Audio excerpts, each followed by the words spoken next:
بسم اللہ الرحمن الرحیم۔ السلام علیکم۔ ایک بدوی نبی اکرم صلی اللہ علیہ وآلہ وسلم کے پاس آ کر ایمان لے آیا اور آپ کا مصاحب ہو گیا۔ اس نے عرض کیا، کیا میں آپ کے ساتھ مہاجر بن کر رہ سکتا ہوں؟ نبی اکرم صلی اللہ علیہ وآلہ وسلم نے اپنے بعض ساتھیوں کو اس کا خیال رکھنے کی وصیت فرمائی۔ جب جنگ خیبر کا موقع آیا اور آپ صلی اللہ علیہ وآلہ وسلم کو کچھ غنیمتیں حاصل ہوئیں جنہیں آپ صلی اللہ علیہ وآلہ وسلم نے تقسیم فرما دیا اور اس بدوی کو بھی حصہ دیا۔ اس کے ساتھیوں نے اس کا حصہ لے لیا۔ وہ ان کے جانور چرایا کرتا تھا۔ جب وہ آیا تو انہوں نے اس کا حصہ اسے تھما دیا۔ اس نے کہا، یہ کیا ہے؟ ساتھیوں نے بتایا، رسول اللہ صلی اللہ علیہ وآلہ وسلم نے تیرا حصہ دیا ہے۔ وہ اسے لے کر نبی اکرم صلی اللہ علیہ وآلہ وسلم کے پاس گیا اور پوچھنے لگا، اے اللہ کے رسول، یہ کیا ہے؟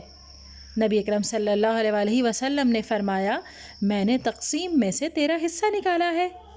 اس نے عرض کیا، میں نے آپ کی اتباع اس لیے تو نہیں کی تھی، بلکہ میں نے تو اس لیے آپ کا ساتھ دیا تھا کہ میرے یہاں اپنے حلق کی طرف اشارہ کرتے ہوئے تیر لگے اور میں شہید ہو کر جنت میں چلا جاؤں۔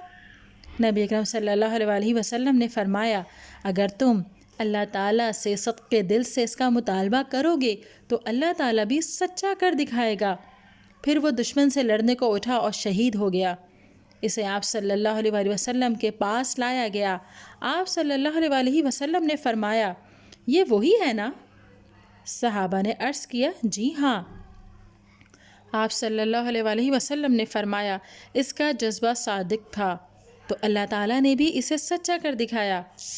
آپ صلی اللہ علیہ وآلہ وسلم نے اسے اپنی ابا مبارک میں کفن دیا، پھر اس کی نماز جنازہ پڑھائی۔ آپ صلی اللہ علیہ وآلہ وسلم نے اس کے لیے یہ دعا کی تھی، اے اللہ، تیرے اس بندے نے تیری راہ میں ہجرت کی اور شہید ہوا ہے اور میں اس کا گواہ ہوں۔ ناظرین، اگر ویڈیو پسند آئی ہے تو اسے لائک کیجئے، شیئر کیجئے، کمنٹ دیجئے اور چینل کو ضرور سبسکرائب کیجئے۔